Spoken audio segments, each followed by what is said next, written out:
And welcome back. It has been a little bit of a while.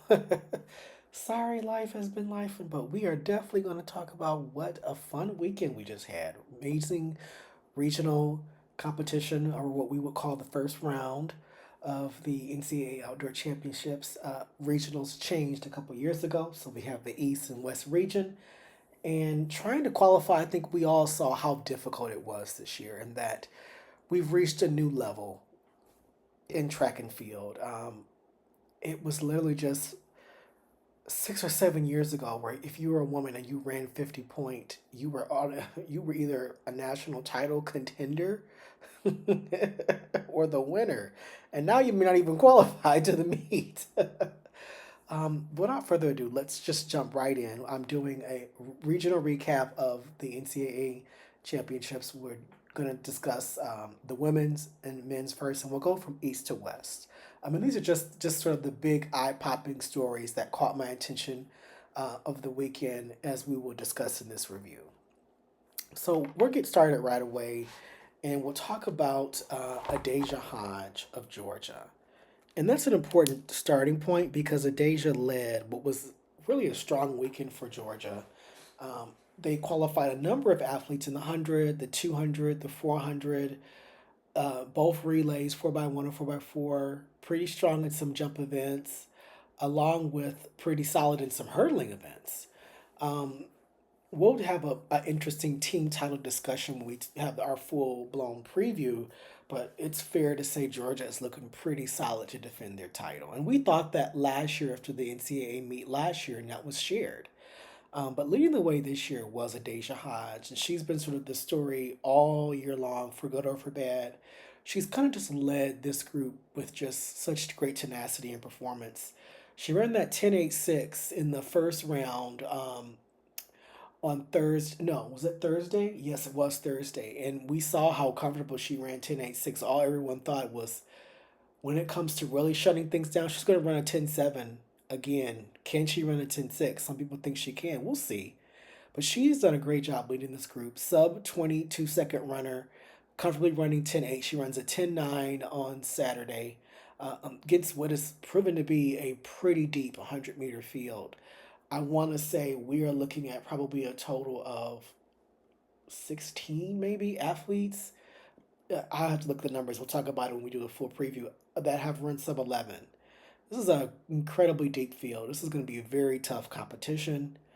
And Georgia looks really good. You have her, you have Kayla Jackson, you got Dejanay Oakley leading the 400, who looks really strong to win the title there, to keep the 400 title at, University of Georgia. The 4x1 looks really formidable.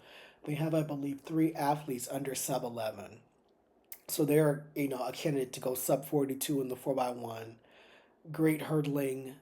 So this is going to be a tough Georgia team to beat. It's going to require a full effort from any school if they're planning on contending for the title. Next big story I took from, our usual Doris Lemongold. And I call her our usual because anytime she's competing in that weekend, I don't think it's ever not been mentioned on this channel. She is always somehow, some way mentioned, and almost always for good. In this instance, it is for good again. She climbed the all-time list. She's going to compete in the 5K. No steeplechase here. She wants to, I guess, exact revenge against Jane Hennegren of BYU. And that's 5K is looking like it's going to be the event. I'm looking forward to that. Of all the distance events on the women's side, I think the 5K is going to have a lot more eyes on it than normal, just because of the massive amount of talent in this event. You also have Hilda Olamomoy, who did the insane double, qualifying in both the 5 and 10K. In both races, she looked very relaxed and poised and very celebratory at the end of them. And it's like, there's a certain carefreeness that you had in your races here at regionals that we have not seen you have in a while. So this will be a great competition, the NCAA championships in this event. I'm looking forward to seeing who comes out on top. I won't lean anyway just yet. More to come when we do the preview video. Next big topic, we're gonna stick to the track on, and this is the Eastern region. Akala Garrett. And she's been mentioned on this channel a lot this year. Some of it is because of her transfer portal story. She transferred from Texas to South Carolina. And I think she's one of the more positive stories to come out of this transfer portal change because I think it really worked for her. Things were not going well at the University of Texas off the track. So she made some adjustments to make sure that her whole being is, uh, I guess, supported. And South Carolina is doing that. She dipped under 54 seconds, a 53.8 in the 400 hurdles. I think it's fair to say she's our next big American 400 hurdle star, which has kind of gone on a renaissance for the past couple years. For a very long while, after Tanya Buford Bailey had retired, um, it was kind of quiet. We had Lashonda Demas, who carried the torch for a little while, and then Sydney came along, but right before Sydney, you had Delilah Muhammad, and it's just been an event that Team USA has really gotten strong in. Not just the 100 hurdles, as we've seen over the recent years, but the 400 hurdles. And I think she's next in line for that. She won that race pretty comfortably. I think she can run a low 53. And I think if she does come back for next year, she is definitely going to be challenging the NCAA record set by Savannah Sutherland of Michigan. Now, moving to the Western region, which I felt had more fireworks on the women's side, because it just blew me away. Brianna Selby is a name that we've got to bring into the chat and kind of sit with her right now. She is being coached by the same former coach that coached Melissa Jefferson at Coastal Carolina. He's now the sprint coach at USC and has done a phenomenal job with all the 100-meter sprinters. I know you've heard me mention his name, mention how great he's done as a coach, and it's just let's be honest, he might be the best at developing 100-meter runners. And I know I owe you a hurdles race video, but no, when we talk about the 100, he is going to be mentioned near the top. Because here's Brianna Selby running 10.83 comfortably. And her teammate, Deja DeFrand, 10.98. USC is looking like they're really going to be the threat to Georgia in the 4x1. Not LSU, and unfortunately we saw in the Eastern region, Shanti Jackson hold her leg at the end of that 200. I am praying that it's nothing too serious because that has unfortunately been her career. She has been plagued by injury. It was too much at Arkansas, and I just like, please, not at LSU. Can we just let this young lady have a full season, please? But back to Brianna Selby, 10.83. She's looked comfortable pretty much every race so far this season. That 10.74 at the Big Ten Outdoor Championships, which was, heavily wind aided, but it proved that without the wind, she's a 10.8 runner. And we just saw her run a 10.83 comfortably. So she's going to be on the neck of Shanice Walker of Florida State and of Adaejah Hodge of Georgia. What will this young lady do? Another sprint star. Oh my God. And this is going to be a deep 100-meter field. I'm going to call it now. I think everyone in the field will be sub 11. This is going to feel like a world championships almost. And that's kind of what it is because so many of these top tier athletes are from other nations. You have Adaejah Hodge. She's representing the Virgin Islands. And you have Shanice Walker. She's going to be representing Jamaica. Jamaica's having an insanely good year in the women's 100. She's part of that. So this is going to feel like a world championships, and I am curious to see who comes out on top. Also out west, we have a defending champion that looks strong, Aaliyah McCormick of Oregon, who won the NCAA title at the 100-meter hurdles. And this was probably the strongest I felt that the Oregon sprints team have looked in a little while. Probably even more so on the men's side, but this is one of the better groups. They look pretty strong, but in this event, they look dynamite because it's not just her. It's Michaela DeMello, who transferred from Washington State. We know what happened at Washington State, but here she is at Oregon running beautifully. 12.44, win legal. And it's going to take that if she, to compete at the pro level, which we know that she's planning on getting to, she's going to have to perform at that level or better because hurdling has just gotten insane.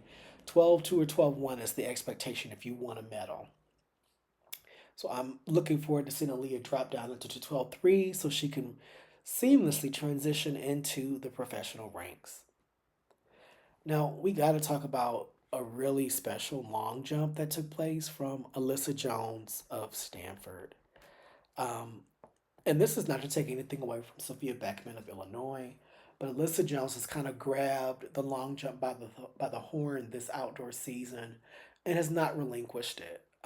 She jumped 23 feet 5, and I believe that is number two all time. Excuse me, is it 23 3 and a quarter, 7.09 meters, number two all time, behind only um, oh, she just won the long jump gold. Why am I drawing a blank? I should have put her name down, but she's number two all time. Um, I am stunned because Alyssa Jones, I thought was going to be more of a high jumper. She's a great high jumper as well, but in the long jump, she's just really kind of found her rhythm. The video of her jumping has gone around on social media, and it is an incredible jump. She gets as much of that board as you kind of really need, and man, oh man, did she look fantastic. And there was some great jumping on the men's side. I should have noted that because I won't be bringing that up because there was a specific uh, event on the men's side that I think we need to draw attention to. But um, hats off to Alyssa. I mean, I think she's going to break the NCAA record. I know that this is premature, and we'll talk more about it when it's the preview video. But from the jump, I was like, her technique is strong.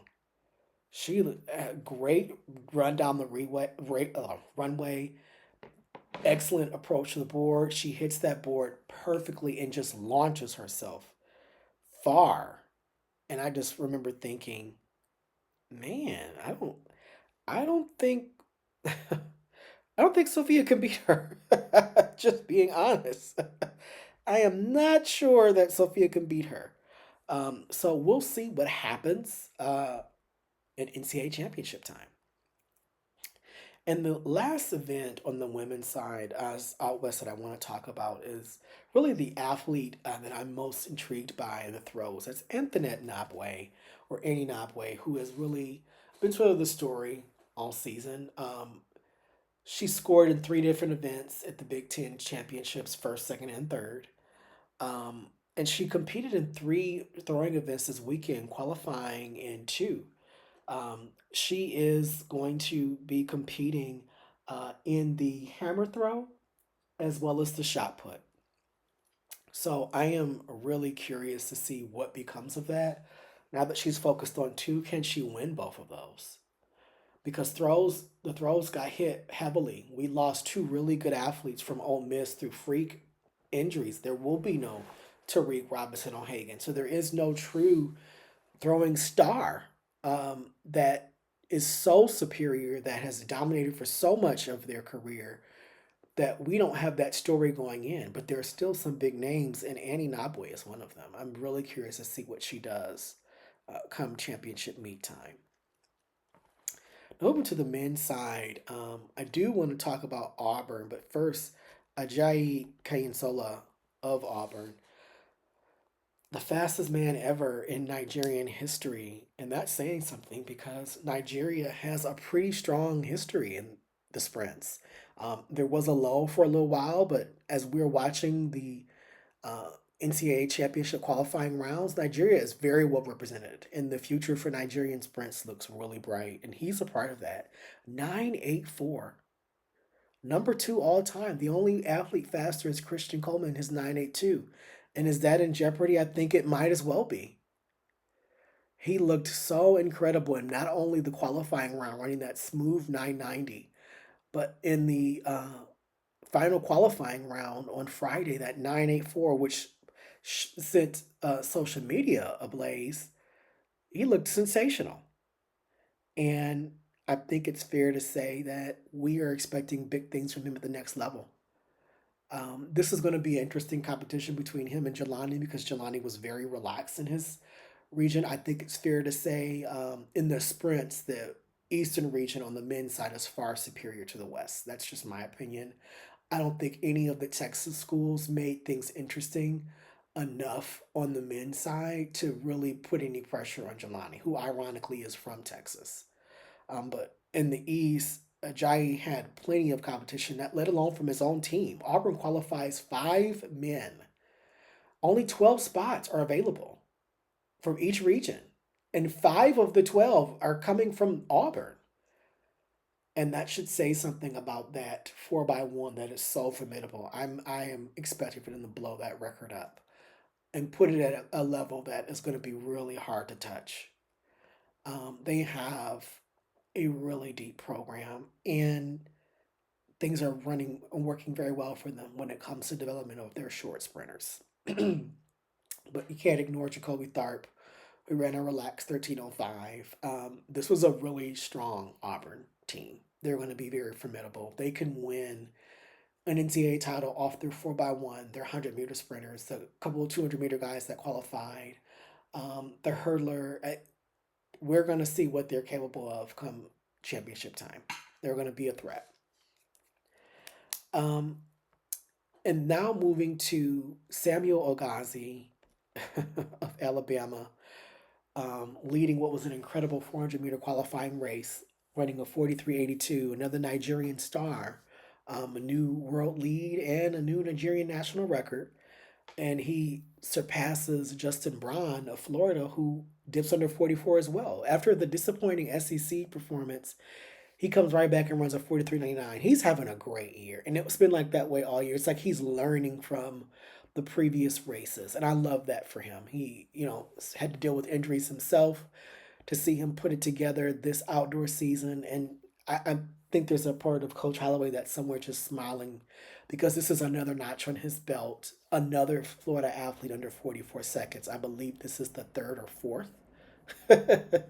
Hats off to him. And I'm not going to just say it'll be Samuel running away because it took a lot for Samuel to outlean Justin Brown. 43:82 and 43:99 is not that much separating it. Um, and it really was the last sort of 50 meters to me where it just seemed that Samuel just has an extra kick, extra bit of speed that Justin does not have. Will that still show itself come championship meet season? Or, excuse me, the championship meet? So we'll see what happens at the NCAA meet because we'll have the Georgia runners, both Siji and Jonathan Sims looked incredible. Two young freshmen in the low 44s. What is Georgia doing? Oh my goodness, they're one of the best 400 squads out there. And they're the only squad this weekend that had a men's 4x4 go under 3 minutes to qualify. That lets us know how strong they would have been if they not had dropped that baton at the SEC meet. Our next event, we're going to talk about the Alabama 10K runners. And that's important for us to talk about because they qualified 3 athletes. Dennis Kippertu, Dismas Lokira, and Hudson Hurst. 3 athletes in the 10K, and soon we're going to be talking about Alabama competing for a national title. I don't think they have the pieces in place right now just yet. Um, I think they're headed that way. I think Coach Waters is developing a really strong program. Moving back to the Western region, let's talk about Jelani Watkins. Jelani, as I said, I don't think had very much competition this weekend. He looked pretty easy, just hitting the 10-0 mark in the 100 and the 20 mark in the 200. He looked very relaxed and confident, healthy, and leading what I think is the deepest squad in the NCAA. Arkansas is absolutely a juggernaut, and they are loaded. Multiple sprinters in the 1, the 2, the 4, great hurdlers. Um, Not the same in the jumps as they've had in the past. We are aware of that. I think that's going to be rectified. But the high jumpers and the distance runners, they're going to score in bunches, and I believe they also can lean on their relays. Um, that's going to be really hard for anyone to beat Arkansas. I think. Again, you have to qualify to the very last day, but I think it's going to be hard for anyone to beat Arkansas. And I think Jelani is going to really bring his A game against Ajayi. It was a great race in Doris. It really was. They were neck and neck. Um, what won out was, I really honestly believe that Ajayi is just a slight step ahead of Jelani. He's got another year. He's another year older, and I think Jelani will be where Ajayi is next year. We'll see, because he's a football player, and he may wow so much so that uh, he may say, you know what, I'm going to pause on competing for the track and just go to the combine. So we'll see. Very talented young man, very, very fast. And then we are going to talk about Simeon Birnbaum and Habtom Samuel. So let's talk about Simeon first. He does, in fact, qualify the 1500, where he was the lead out of the region in the 5K. Um, I am never going to poo-poo an athlete for doubling. I really kind of think it's going to be difficult for him, because this 1500 field is really strong, and a lot of the strongest competition he's going to have is only going to be focused on the 1500. Most notably, Trip McFarland of Michigan. Yes, I am being a homer right now, but let me be it. And I think Simeon's going to have his hands full with Habtom Samuel in the 5K, and I think Habtom is in a strong position to double in the 5K and the 10K. I think that Habtom is most certainly going to defend his national title. Um, and I think it's going to be hard for Simeon. But if there's anyone that's going to give Habtom a challenge, it's going to be him. So we'll see what becomes of this decision to compete in both. Um, I am really looking forward to what the story is going to be coming out of the 1500, because because of this little decision to double, I am no longer as certain as I was. I thought it was going to be him, and that was it. But we will see. Now moving on to Kendrick Smallwood. And it's funny that I'm giving him the spotlight over Jacoby. That's because he ran the faster time, 13:04 in the 110 hurdles. And we really rightfully give a lot of love to Jacoby, because he's, an athlete that has been all time great. And I think Jacoby easily runs a 12:9. But I think Kendrick is going to give him everything he has. He's had a great career at Texas. This is the strongest I think he's looked. He dominated that region. Um, and yes, he has L's to Jacoby, but that's nothing to be sad about. I think he is the strongest competition. I don't think it's Bradley Franklin yet. I think it really is Kendrick Smallwood as Jacoby's most challenging competition. So we'll see what happens, but hats off to him for leading the NCAA after this past weekend. And our last athlete, Ralford Mullings of Oklahoma. The defending champion, the discus, has had an outdoor season like no other. He has won every single competition this year, and his strong regional performance left no doubt. I think he is kind of the odds-on favorite to win the discus, regardless of where he ranks. No matter who, it doesn't matter, because this was how it was last year, and he showed up at the championship meet and won. So I'm looking forward to seeing what will the story be for him coming out of the championship meet. But Ralford Mullings looks great heading into the title defense. And all right, that is the video. We got more to come. I know I owe you the hurdles video, still tinkering with that. I may just do that in the postseason, and just kind of let the story unfold, as we'll see how the rest of the hurdle programs come about. Um, but a preview video is next, and I'm looking forward to seeing how the fields stack. I am much happier as a Florida fan than I have been in a little minute. I was really concerned for a while because things didn't work out for Wanya McCoy. Unfortunately, he did not qualify in the 200 because of injury, and that also disqualified the men's 4x1, which I was sad because I was like, there goes their team title championship hopes. But you never know. But I do think that dealt them a significant blow. But I look forward to seeing what the future holds for Florida, because some of the young guys actually stepped up. So we will see what happens in a couple weeks. But Thank you as always. Please like, share, comment, and subscribe. I look forward to conversing with you guys even more so when the preview video comes out. Be well.